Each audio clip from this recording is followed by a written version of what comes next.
Hello students, welcome to my channel. Now I am going to solve case study and HOTS from chapter 5 percentage and its applications. Description box में आपको maths playlist link मिल जाएंगे, वहाँ से आप all videos 1 by 1 देख सकते हैं। तो अभी हम केस स्टडी सॉल्व करने के साथ ही HOTS को भी सॉल्व करेंगे। तो फर्स्ट केस स्टडी देख लेते हैं। When an employee completes his her service, the organization gives him lump sum one-time amount called gratuity to live her retired life comfortably. कह रहा है कि ग्रेच्युटी एक अमाउंट है, ठीक है। तो ग्रेच्युटी क्या है? एक अमाउंट है जिसे जो एम्प्लॉयर होता है वो अपने एम्प्लॉय को देता है। क्यों देता है? क्योंकि वो जो फिक्स टाइम कुछ टाइम होता है तक जब सर्विस देता है तो उसके रिटर्न में दिया जाता है, ताकि वो अपना रिटायर्ड लाइफ आराम से बिता सके।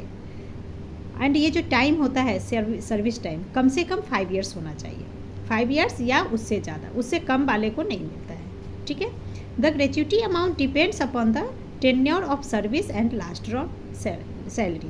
तो ग्रेच्युटी का जो अमाउंट दिया जाता है कितना दिया जाता है, तो वो अमाउंट डिपेंड करता है कि आपने कितने ईयर्स तक काम किया है ना। मिनिमम 5 years काम जरूर होना चाहिए एंड उससे ज़्यादा भी। तो जितने ईयर्स वर्क किया उस पर डिपेंड करता है। एंड जो बेसिक सैलरी होता है उस पर साथ ही कुछ डीए दिया जाता है, ठीक है। One can calculate his her gratuity amount with the help of the following formula. तो ग्रेच्युटी अमाउंट निकालने का ये फार्मूला दे रखा है, gratuity equal to n into B into 15/26।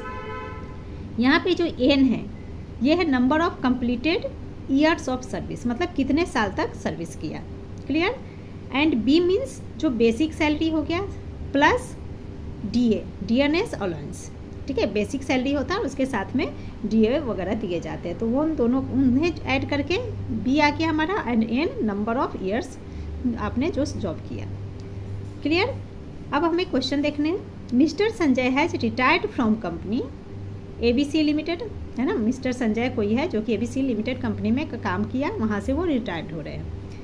After 20 years of service, कब रिटायर हो रहे हैं? 20 years of service, 20 years job करने के बाद, सर्विस के बाद। The sum of last drawn salary and DA for him ₹91,000।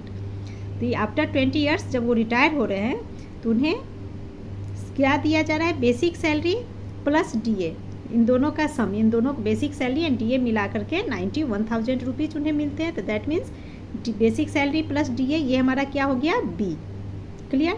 And N क्या हो गया? 20 years, है ना, number of completed years of service. अब आगे इसी पे क्वेश्चन देखते हैं क्या कह रहा है। Based upon the above information, ये जो इन्फॉर्मेशन हमें दिया गया इस पे कह रहा है answer the following question by choosing the correct option from the given 4 option in each question, clear. First question हमारा कह रहा है gratuity received by mister Sanjay is.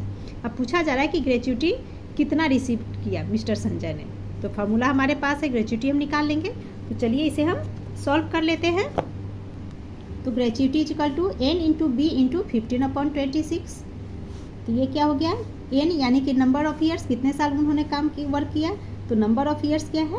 20 into B हमारा basic salary plus D amount, तो वो है 91,000 into 15/26। अब इसे हम डिवाइड कर लेंगे। तो 2 10 जार एंड ये हो गया 2 1 जार 2 3 जार। अब 13 से 91,000 डिवाइड हो जाएगा, तो 13 7 जार 91 एंड ये 30, क्लियर। तो ये हमारा अब क्या हो जाता है? 10 into 7,000 into 15 is equal to ₹15, 7 जार 105, ये हो गया 105 एंड इस पर ये 3 0 ले लेंगे, साथ ही 10 का 1 0, ठीक है। तो ये हमारा क्या अमाउंट आ रहा है? Gratuity amount 10,50,000। यानी कि 20 years के बाद जब मिस्टर संजय रिटायर करते हैं तो उन्हें ग्रेच्युटी अमाउंट में कितने रुपीज़ मिल रहे हैं? 10,50,000। तो ये हमारा इसका आंसर है। तो आइए इसमें देखते हैं कि आंसर हमारा कौन सा होगा ABCD में से। 10,50,000 यानी कि D is the answer, clear. Now it's second part. He deposit 60% of the gratuity received in the bank, the amount deposited by him. अब कह रहा है कि उन्होंने अपने ग्रेच्युटी अमाउंट का, जो कि 10,50,000 हुआ, इस 10,50,000 में का 60% वो बैंक में जमा करते हैं। तो 60% जमा करते हैं, that means amount deposited by him. तो हमें वो अमाउंट निकालने की, वो अमाउंट कितना करते हैं। तो हम लिख लेंगे amount deposited by him is equal to, तो कितना अमाउंट डिपॉजिट करते हैं, जो ग्रेच्युटी है उसका 60%, तो 60% यानी कि 60/100 इंटू, अब 16% किसका करते हैं, 10,50,000 को, तो यहाँ लिख लेंगे 10,50,000। अब इसे रिड्यूस कर लेंगे, तो ये हमारा देखिए 2 जीरो से ये तो जो जीरो कैंसिल हो गया। Now is equal to rupees क्या बच रहा है हमारा, 60 इंटू 10,500 है ना, इसे इंटू करेंगे तो ये हो जाता है 6,30,000 इज़ द आंसर। ठीक है, तो अमाउंट उन्होंने कितना पे किया, डिपॉजिट किया 6,30,000। वही हम देख लेते हैं इसमें कौन सा ऑप्शन होगा, तो देखिए बी। ठीक है, 6,30,000। Now sub part 3 is he has paid premium of rupees 78,750 for an insurance policy from the gratuity receipt. ठीक है, ग्रेच्युटी रिसिप्ट करने के बाद वो 78,750 कहाँ जमा करते हैं, इंश्योरेंस पॉलिसी में दे रहे हैं। The percentage of amount of gratuity used for paying premium, तो यहाँ पे हमें इसका परसेंटेज निकालना है ना। 78,750 वो प्रीमियम में जमा कर रहे हैं, इंश्योरेंस पॉलिसी में दे रहे हैं, तो कितना परसेंट दे रहे हैं ये हमें फाइंड करना है। यहाँ पे हमें थर्ड पार्ट सब पार्ट में क्या करा कि परसेंटेज ऑफ अमाउंट निकालने हैं फॉर पेइंग प्रीमियम। तो परसेंटेज ऑफ अमाउंट, तो वहाँ यहाँ में रुपीज़ दे रखा है कि 78,750 वो प्रीमियम दे रहे हैं। ठीक है, तो वही लिख लेंगे 78,750 एंड ये प्रीमियम किस में से जा रहा है, तो जो उन्हें ग्रेच्युटी अमाउंट मिला, that means 10,50,000। Clear, and percentage निकालना है तो क्या करेंगे, इंटू 100%। अब यहाँ पे इसे रिड्यूस कर लेते हैं, तो देखिए 0 से 0 कैंसिल, ये 2 जीरो से ये 2 जीरो कैंसिल, तो ये हमारा क्या आ रहा है 7875/1050। अब इससे जब हम इसे डिवाइड करते हैं तो आ जाता है 7.5% इज़ द आंसर। तो अब आंसर देख लेते हैं, तो देखिए ए 7.5% ये आंसर हो गया। Now sub part 4 is 1/20 of the gratuity received was deposited in the saving account of his grand daughter. ठीक है, जो ग्रेच्युटी उनका अमाउंट है उसका, उस ग्रेच्युटी अमाउंट कितना है 10,50,000, तो कह रहा है 10,50,000 का 1/20 वो अकाउंट में, सेविंग अकाउंट में जमा कर रहे हैं। The rate of interest per annum is 5%। अब रेट ऑफ इंटरेस्ट क्या है पर एनम, 5% है। The interest on the money deposited in her account for 1 year, तो हमें 1 ईयर में क्या इंटरेस्ट मिल रहा है वो हमें फाइंड करने हैं। तो यहाँ हमें इंटरेस्ट निकालना है ना, तो सिंपल इंटरेस्ट का फॉर्मूला याद होगा आपको, principal into time into rate upon 100 होता है। तो सबसे पहले हम प्रिंसिपल निकाल लेते हैं, तो प्रिंसिपल अमाउंट क्या हो जाएगा वो लिख लेंगे। तो देखिए प्रिंसिपल ये क्या हो जाएगा, तो प्रिंसिपल हमें कह रहा है कि जो अमाउंट है 10,50,000 उसका 1/20 वो डिपॉजिट करते हैं। तो प्रिंसिपल क्या हो जाएगा 1/20 ऑफ, यानी कि इंटू का साइन 10,50,000। क्लियर, अब इसे हम डिवाइड कर लेते हैं, तो देखिए 0 से 0 कैंसिल। नाउ 2 से 10, 50 डबल 0 है ना, 10,05,000 को 2 से डिवाइड करेंगे तो ये हो जाता है 2 5 jar 2 2 jar and again 2 5 jar and ये 2 0 आ गया। ठीक है, तो इक्वल टू प्रिंसिपल क्या हो गया रुपीज़ 52,500, ये हमारा प्रिंसिपल आ गया। नाउ रेट हमें क्वेश्चन में दे रखा है, गिवन है, रेट दे रहा है 5% पर एनम एंड टाइम कितने टाइम के लिए, तो 1 ईयर का हमें पूछा जा रहा है। क्लियर, तो इंटरेस्ट इज इक्वल टू क्या हो जाएगा, इंटरेस्ट इज इक्वल टू, तो इंटरेस्ट का फॉर्मूला हमारा होता है P into P for principal, rate of interest into time यानी कि T अपॉन 100। तो इक्वल टू हो गया, तो प्रिंसिपल हमने निकाल लिया 52,500 इंटू रेट हमें दिया है 5% इंटू टाइम 1 ईयर की बात हो रही है अपॉन 100। 0 से 0 कैंसिल हो गया, तो हमारा बच गया 525 इंटू 5, तो इज इक्वल टू रुपीज़, जब इसे इंटू करेंगे तो आ जाता है 2625 इज़ द आंसर। तो 2625 रुपीज़ है, तो देखते हैं कौन सा है, देखिए सी, तो फोर्थ का C is the answer. Clear, now sub part 5 is after depositing और utilizing money for different purpose as in part 2, 3 and 4। जो क्वेश्चन नंबर है ना 2, 3 एंड 4th पार्ट की बात कर रहा है।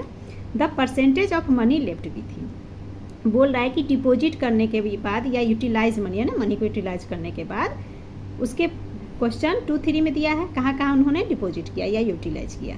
ठीक है, तो परसेंटेज ऑफ मनी क्या लेफ्ट में बच रहा है, क्या पैसे परसेंटेज बच रहे हैं वो हमें फाइंड करने हैं। तो देखिए अकॉर्डिंग टू क्वेश्चन हम 2, 3 एंड 4th पार्ट में दे रहा था, इन तीनों पार्ट्स में क्या क्या मनी यूटिलाइज हुआ कहाँ कहाँ उसे ऐड कर लेंगे। तो सेकेंड पार्ट में कितना मनी हो रहा है, रिसीव किया बैंक में डिपॉजिट उन्होंने किया 6,30,000। ठीक है, क्वेश्चन थर्ड में 78,750 एज अ प्रीमियम जमा करते हैं वो। एंड इस 4th पार्ट में जो हमने इसका प्रिंसिपल निकाला है ना 52,500, ये जो प्रिंसिपल निकाला था, इन तीनों को ऐड कर देंगे तो हमें क्या हो जाएगा, टोटल यूटिलाइज्ड मनी निकल जाएगा। तो वही हम लेने लिख लिया, मनी इक्वल टू 6,30,000 क्वेश्चन 2 के अकॉर्डिंग। क्वेश्चन 3 में 78,750 एज अ प्रीमियम पे कर रहे हैं। एंड क्वेश्चन 4th पार्ट में जो डिपॉजिट हमने ये क्या निकाला था, प्रिंसिपल निकाला था है ना 1/20 ऑफ ग्रेच्युटी अमाउंट, तो वो हमारा क्या था 52,500। तो उसे लिख लेंगे 52,500, इन तीनों को प्लस कर लेंगे।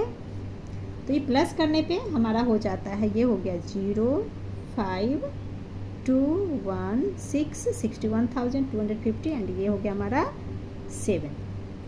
ठीक है, तो 7,61,250 ये हमारा टोटल यूटिलाइज्ड मनी हो गया है रुपीज़।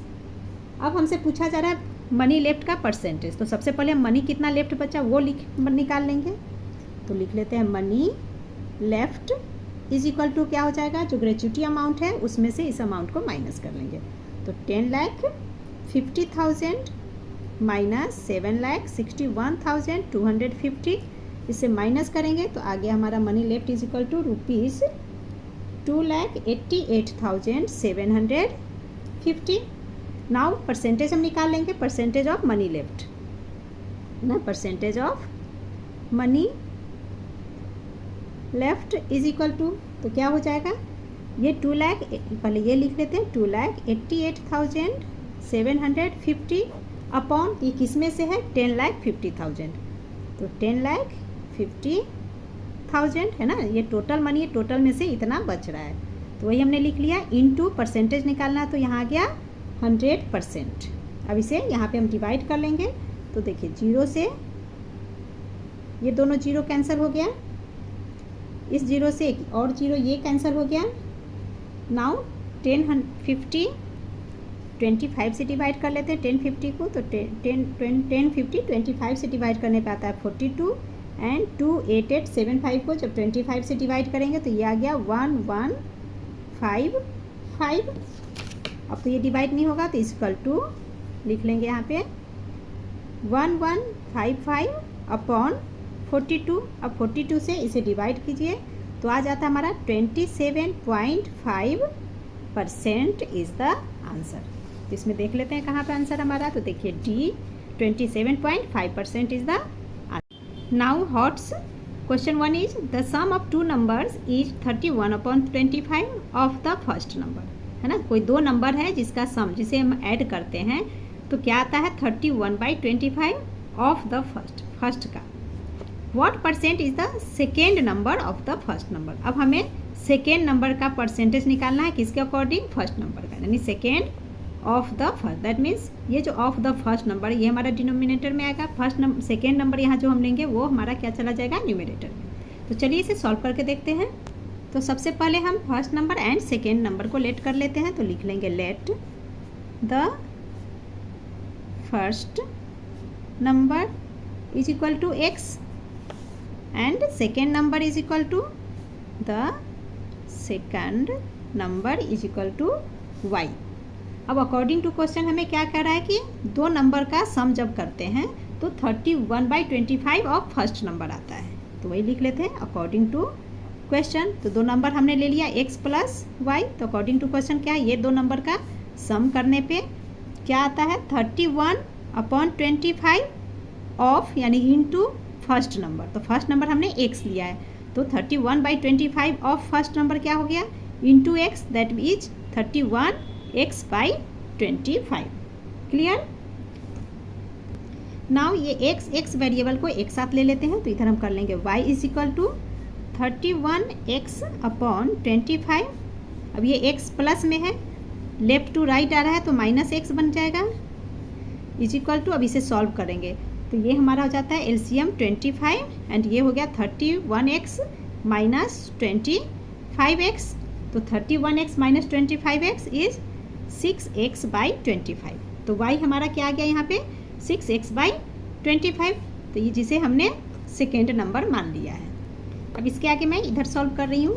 अब देखिए यहाँ पे जैसे हमने y निकाल लिया सेकेंड नंबर, अब क्वेश्चन में हमें कह रहा है what percent is the second number of the first number, है ना, second number of first number, that is क्या मीन्स क्या हो गया, सेकेंड नंबर y है तो y अपॉन x, है ना, x, एंड इसका हमें परसेंटेज निकालना है। तो परसेंटेज निकालने का मतलब क्लियर है कि 100% से हमें इसे इंटू कर देना है। अब ये y बाई x, इसमें इनकी वैल्यू पुट कर लेते, तो y की वैल्यू हमने निकाल लिया है 6x अपॉन 25, तो ये हमारा क्या हो जाता है 6x, y की जगह 6x अपॉन 25 ले लिया हमने बाई ये x into 100% is equal to, तब इसे आप चाहो तो यहीं पे x से x डिवाइड कर सकते हो, ठीक है। तो इसे मैं बट आपको लिख के दिखाती हूँ कि x से x कैसे डिवाइड होगा। तो देखिए 6x ये तो एज इट इज़ ऊपर ही रहेगा अपॉन ये 25 इंटू एक्स आ जाता है, 25 इंटू एक्स इंटू 100%, क्लियर। तो x से x डिवाइड हो गया एंड 25 से 100 डिवाइड हम कर लेंगे, तो 25 4 4 100, अब क्या बच रहा है 6 इंटू 4, तो is equal to 6 into 4 is 24% is the answer, और यही हमें क्वेश्चन में पूछा जा रहा है। तो जो सेकेंड नंबर है y, वो फर्स्ट नंबर का क्या है 24%, clear. Now question 2 is the boys and girls in a college are in the ratio 3:2 if 20% of the boys and 25% of the girls wear spectacles, find the percentage of students who don't wear spectacles। अब यहाँ पे कह रहा है कि boys and girl का ratio college में क्या है 3:2 है, ठीक है, एंड उसमें से कह रहा है कि 20% बॉयज़ स्पेक्टेकल्स पहनते हैं एंड 25% गर्ल्स पहन रही हैं। तो हमें परसेंटेज निकालना है किनका, जो स्पेक्टेकल्स नहीं पहनते हैं उन स्टूडेंट्स का, ठीक है। तो चलिए इसे सॉल्व कर लेते हैं। तो सबसे पहले मान लेते हैं let number of boys is equal to 3x and girls is equal to क्या हो जाएगा 2x, clear. Then boys wear, है ना, boys who wear spectacles is equal to 20%, ये हमारा गिवन है। तो 20% किसका है 3x का होगा, तो ये हमारा हो गया 20/100 into 3x is equal to, अब 0 से 0 कैंसिल, 2 1 जार 2 5 जार, तो ये हमारा क्या हो गया 1 into 3x, that is 3x/5। तो 3x/5 नंबर ऑफ बॉयज़ है जो स्पेक्टेकल्स पहनते हैं।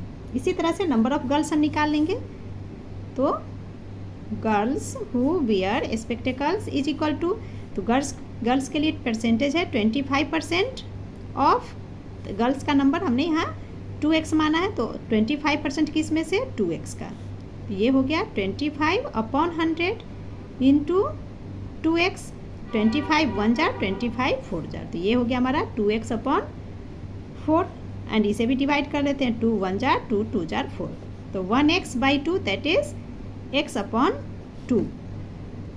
अब हमें यहाँ पे फाइंड करने हैं, है ना, एक बॉयज जो पहनते चश्मा पहनते उनका हमने निकाल लिया, गर्ल्स जो पहनती वो निकाल लिया। अब हमें बताना है कि कितने बच्चे स्पेक्टेकल्स नहीं पहनते हैं। तो नहीं पहनते हैं दैट मीन्स हमें क्या करना होगा, जो टोटल चिल्ड्रेन में से क्या करेंगे, number of boys and number of girls को प्लस करके टोटल से माइनस कर लेंगे, ठीक है। तो सबसे पहले हमें टोटल चाहिए। अच्छा, यहीं पे मैं टोटल लिख देती हूँ। देखिए, let number of boys 3x, number of boys 2x, then total children क्या हो जाएंगे, क्वेश्चन में स्टूडेंट्स है तो स्टूडेंट्स लिख लेंगे, total students is equal to 2x plus 3x is 5x, ठीक है। तो 5x में से 3x/5 बॉयज़ हैं एंड x/2 गर्ल्स हैं जो कि स्पेक्टेकल्स पहनते हैं। तो जो नहीं पहनते उनका नंबर हम निकाल लेंगे। तो लिख लेते हैं हम number of students who don't wear spectacles is equal to, तो क्या होगा, टोटल में से हमें माइनस करना होगा। तो 5x टोटल है, तो ये हो गया is equal to 5x minus, and boys girls जो पहनते हैं उन्हें ऐड कर लेंगे। तो ये यहाँ ब्रैकेट्स के अंदर हम लिख लेंगे 3x/5 प्लस x/2।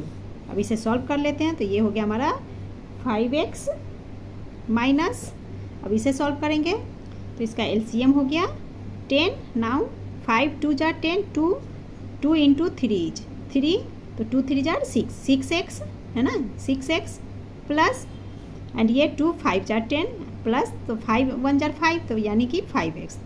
तो कितना हमारा बन रहा है 6x प्लस 5x। क्लियर। तो ये हो गया 11x। तो ये 5x माइनस यहाँ लिख लेंगे 11x। अब इस पार्ट को हम सॉल्व कर लेंगे। तो अगेन हमारा एलसीएम आ गया। अब यहाँ पे एलसीएम हम फिर से लेंगे 10 1 जार, नीचे में 1 है, तो 10 5 जार 50, यहाँ रफ में देख लेते हैं। तो 50x माइनस 11x है ना, 10 1 जार 10, 1 इंटू 11 इज 11। तो 50x माइनस 11x करेंगे तो हमारा क्या आ जाता है 39x। तो यहाँ पे हो गया 39x। क्लियर। तो number of students who don't wear spectacles is equal to 39x upon 10 निकल गया हमारा, ये रफ पार्ट था। नाउ अब हम इनका परसेंटेज निकालेंगे। तो हम लिख लेंगे percentage of students who don't wear spectacles is equal to, तो क्या हो जाएगा, तो कितना वियर नहीं कर रहे हैं तो वो लिख लेंगे पहले 39x अपॉन 10। अब ये जो पहनते नहीं है तो कितने बच्चों में से नहीं पहनते, वो हमारा टोटल स्टूडेंट 5x है, तो यहाँ आ गया 5x इंटू 100। परसेंटेज निकालते हैं तो 100% से इंटू कर लेते हैं। तो इसे अब सॉल्व कर लेंगे तो ये क्या हो जाएगा x डिवाइड, चलिए लिख के ही कर लेते हैं। तो ये हमारा हो गया 39x upon 10 into 5x into 100%। देखिए अब x से x कैंसिल हो गया, इस जीरो से ये जीरो कैंसिल, 5 से 10, 5 2 जार 10। Now 39 into 2 is equal to 78% is the answer. Question 3 is sum candies are bought at the rate of 11 for rupees 10, है ना, कह रहा है कि 10 रुपीज़ में 11 कैंडीज़ मिल रहे हैं, and the same number of candies eight the rate of 9 for rupees 10, and same candies, same number of candies है ना, जो सेम कैंडीज है वो 10 रुपीज़ में 9 मिल रहे हैं। कह रहा कुछ कैंडीज है, ठीक है, खरीदा गया, जो 10 रुपीज़ में 11 कैंडीज खरीदा गया, एंड उसी कैंडीज को मान लीजिए दूसरे जगह से 10 रुपीज़ में 9 खरीदा गया। If the whole lot is sold at 1 rupee per candy, और वो जो पूरा लॉट है, होल लॉट मान लीजिए कि वो 1 रुपीज़ में 1 कैंडी सोल्ड किया गया, तो फाइंड द गेन और loss percent in whole transaction. तो हमें होल ट्रांजेक्शन पे गेन या लॉस परसेंट क्या हुआ है उसे फाइंड करने हैं। तो सबसे पहले हम फर्स्ट कंडीशन को देख लेते हैं। तो फर्स्ट कंडीशन में हमें कह रहा है कि 11 कैंडीज 10 रुपीज़ में मिल रहा है, तो 1 का निकाल लेंगे। तो वही हमने लिख लिया in first condition cost price of 11 candies ₹10, ये हमारा गिवन है। तो कॉस्ट प्राइस ऑफ 1 कैंडीज निकाल लेंगे, तो ये हो गया 10 upon 11 rupees. Now in second condition cost price of 9 candies ₹10, ये गिवन है। तो सेकेंड कंडीशन में 1 कैंडीज का क्या रेट बन रहा है 10 अपॉन 9। क्लियर। अब हम यहाँ पे ये मान लीजिए फर्स्ट लॉट हो गया, सेकेंड लॉट हो गया, तो ये दोनों लॉट्स में का कॉस्ट प्राइस क्या आएगा एक साथ वो निकाल लेंगे। तो इसीलिए हम लिख लेंगे therefore total cost price of both candies is equal to, आप यहाँ पे ऐसे भी लिख सकते हैं total cost price of both lots is equal to, तो दोनों को ऐड कर लेंगे। तो ये हमारा हो गया रुपीज़ कॉमन ले लेंगे, एंड ये हो गया 10/11 प्लस 10/9। 9। अब इसे सॉल्व कर लेते हैं। तो ये हमारा हो गया रुपीज़ 11 एंड 9 का एलसीएम लेंगे तो ये हो गया 99। अब 11 9 जार तो 9 10 जार 90। इसी तरह से 9 11 जार 99 तो 11 इंटू 10 इज 110। इसे प्लस कर लेंगे तो प्लस करने पे आ जाता है 200। तो यही हम यहाँ पे लिख लेंगे 200। तो रुपीज़ 200/99 ये दोनों कैंडीज का कॉस्ट प्राइस हो गया। अब हम वन कैंडीज का कॉस्ट प्राइस निकाल लेंगे कि वन कैंडीज का कॉस्ट प्राइस क्या है, क्योंकि दिया है हमारा ना क्वेश्चन में कि टोटल है ना लॉट जो है फर्स्ट लॉट जो फर्स्ट कंडीशन है एंड सेकेंड कंडीशन, ठीक है। तो ये दोनों लॉट में एक कैंडीज 1 रुपीज़ का मिल रहा है, तो उसके अकॉर्डिंग हम वन कैंडीज का प्राइस निकाल लेंगे।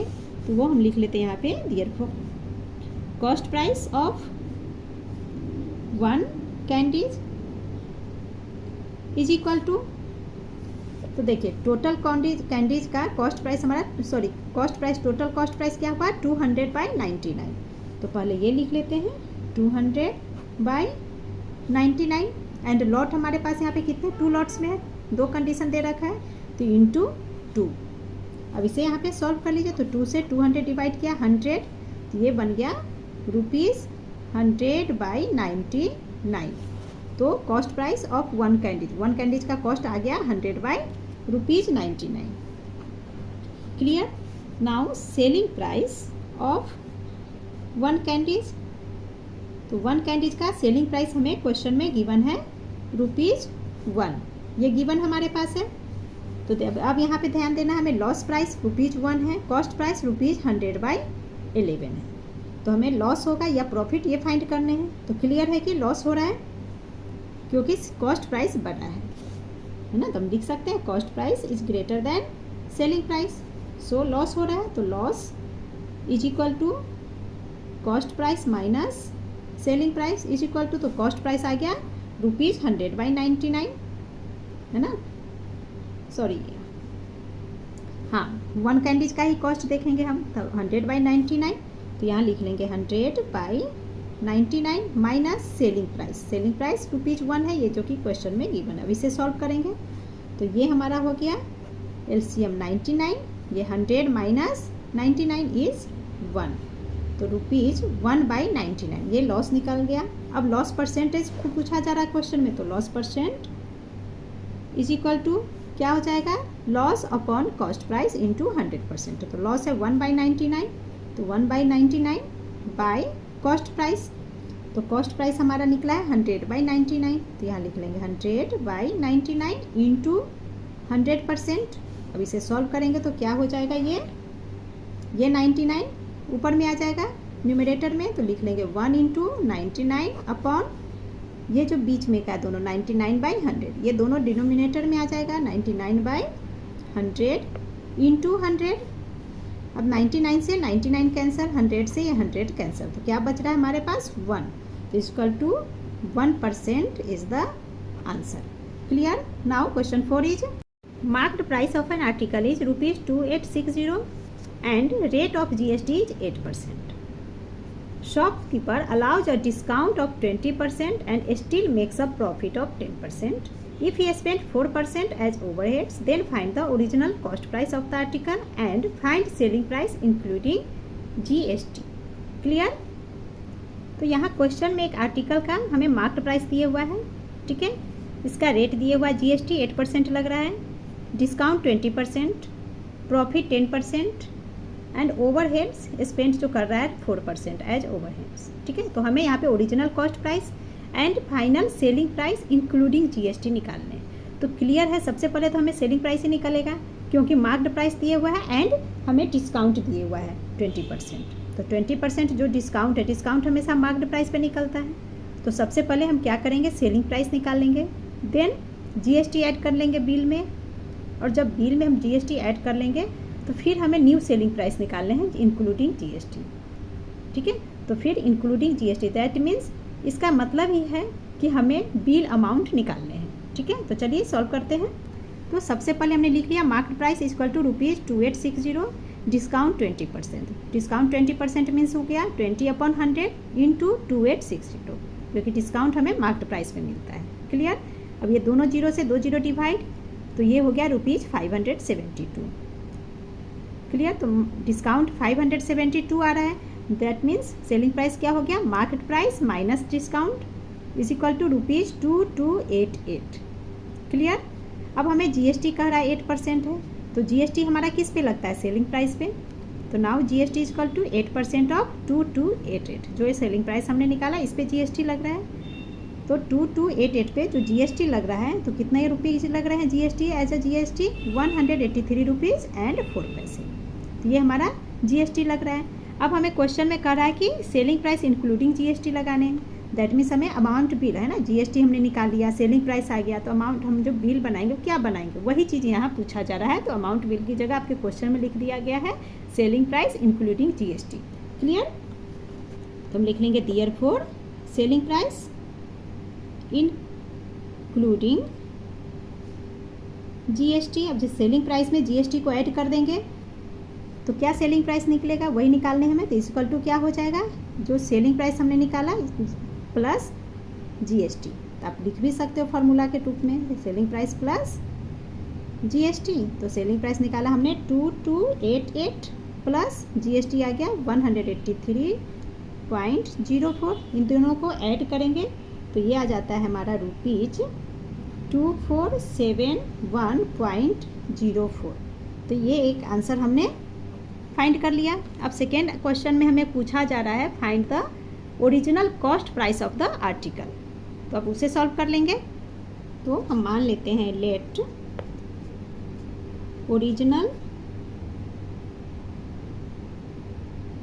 Original cost price is equal to ₹X। ठीक है, ओरिजिनल कॉस्ट प्राइस X है एंड हमें क्वेश्चन में कह रहा है ओवरहेड्स 4%। तो टोटल कॉस्ट क्या आ जाएगा वो निकाल लेंगे। यहाँ आप लिख भी सकते हो, क्या लिखना है, वी स्पेंड 4% एज ओवरहेड्स, है ना। ओवरहेड्स इज इक्वल टू 4% दिए हुआ हमें। देन टोटल कॉस्ट क्या हो जाएगा हमारा, टोटल